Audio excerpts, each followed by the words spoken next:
జై హింద్ దోస్తో సభీ కో రేపటి నుంచి ఎస్ఎస్సిజిడికి వెళ్తున్న అభ్యర్థులందరికీ నా హార్దిక శుభాకాంక్షలు. మీరందరూ కూడా రన్నింగ్ కరెక్ట్గా చేయాలని, ఇన్ టైంలో రన్నింగ్ వేయాలని మనస్ఫూర్తిగా కోరుకుంటున్నాను.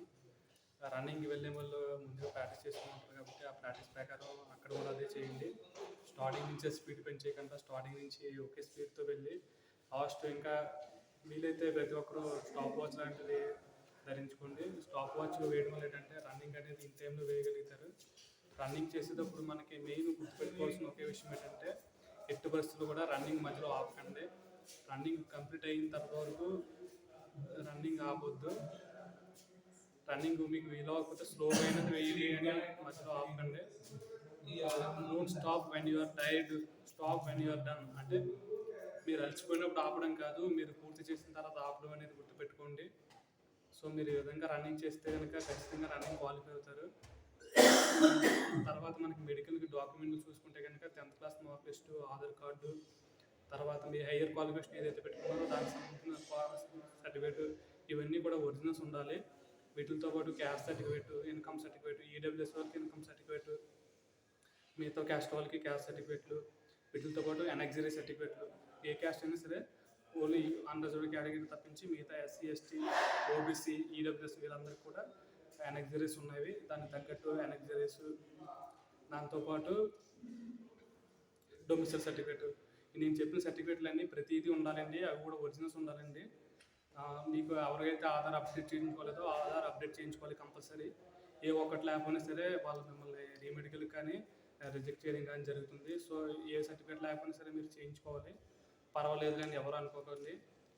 సో ఈ విధంగా రన్నింగ్ చేసినప్పుడు మీకు మెడికల్ సర్టిఫికేట్లు అనేవి చేసుకున్నప్పుడు మీరు క్వాలిఫై అవ్వడం జరుగుతుంది. తర్వాత మళ్ళీ ఫైనల్ మెరిట్ లిస్ట్లో నేమ్ ఉండడం ఉండకపోవడం అనేది మనకు వచ్చిన మార్క్స్ పైన డిసైడ్ అవుతుంది. కానీ మీ చేతులారా మీరు చేసుకునేది ఇది ఉంటుంది, మెడికల్ కానీ రన్నింగ్ కానీ ఇవన్నీ. సో మీరు ఇట్లో ఎటువంటి మిస్టేక్లు చేయకండి. ఈ మిస్టేక్లు చేయడం వల్ల ఏమవుతుందంటే మీ చేతులారా మీరే జాబ్ని పోగొట్టుకున్నారు అవుతారు. సో నేను రన్నింగ్ మెడికల్కి వెళ్ళినప్పుడు ఏ విధంగా మెడికల్ జరిగింది అనేది చెప్పడానికి ముందు మెడికల్ ఏముంటాయనేది చెప్తాను. ఫస్ట్ మెడికల్లో haemoglobin test, urine test, chest test, eyesight, ENT test, తర్వాత బాడీ చెకప్, ఫ్లాట్ ఫుట్, ఇవన్నీ ఉంటాయి. వీటితో పాటు మీకు ఏమన్నా మేజర్ ప్రాబ్లమ్స్, ఎక్కువ మంది రిజెక్ట్ చేసే ప్రాబ్లమ్స్ ఏంటంటే varicose veins, hydrocele, colour blindness, eyesight, ఇవే వీటి ద్వారానే ఎక్కువ మందిని రిజెక్ట్ చేస్తాడు. సో ఇవి ఎవరైనా ఉంటే వాటిని రెక్టిఫై చేసుకోండి. వీటిలో ఒకటి ఐసైట్ ఉన్న వాళ్ళు ఏం చేస్తారంటే మ్యాక్సిమం మీరు స్నెల్లర్ చార్ట్ని బట్టి పడడానికి ట్రై చేయండి. లాస్ట్ 2 లైన్లోని ఆ స్నెల్లర్ చార్ట్లో లాస్ట్ 2 లైన్స్ బట్టి పట్టడం ద్వారా మీకు ఏమవుతుందంటే ఒకవేళ మీకు ఏమైనా ఐసైట్ చిన్నగా ఉన్నా మీరు పట్టిన గుర్తు వస్తుంది కాబట్టి మీరు క్వాలిఫై అవుతారు. సో ఎవరికైనా ప్రాబ్లం ఉందనుకుంటే అది చేయండి, లేదనుకుంటే కనుక మీ ఇష్టం.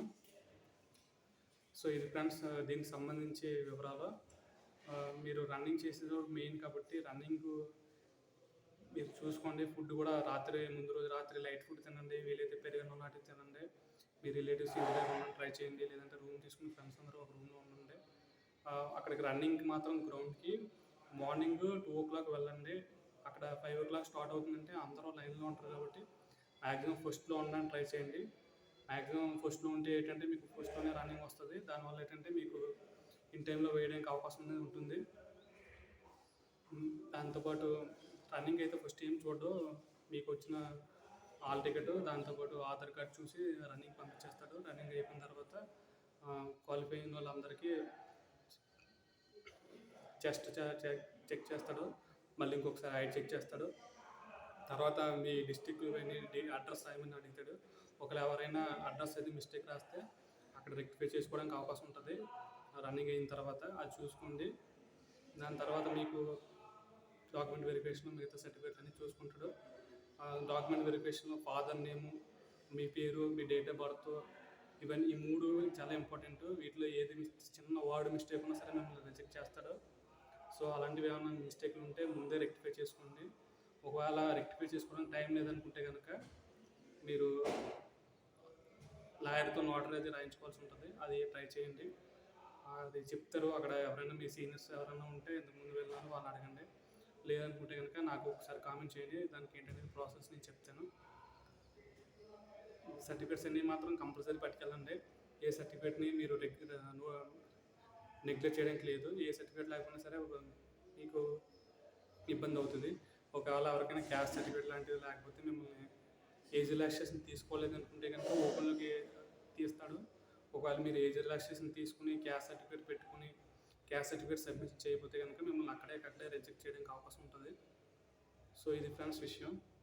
మీరందరూ మెడికల్కి ఎటువంటి కంగారు పడకుండా మీకు ఏమైనా టాటూస్ లాంటివి ఏమైనా ఉన్న టాటూస్ రిమూవ్ చేయించుకుని ఐస్ నోస్ ఇవన్నీ క్లియర్ చేయించుకుని చెవిలో ఉన్న గులుము లాంటివి తీయించుకుని మీరు రన్నింగ్కి అది బాగా చేయాలని మనస్ఫూర్తిగా కోరుకుంటూ మీరు రన్నింగ్ చేసేటప్పుడు ఫస్ట్ నుంచి ఆత్రం పడిపోకుండా కొంచెం సహనంతో మీరు ఒకే స్పీడ్ మెయింటైన్ చేస్తూ రన్నింగ్ చేయాలని మనస్ఫూర్తిగా కోరుకుంటున్నాను ఫ్రెండ్స్. Thank you. జై హింద్.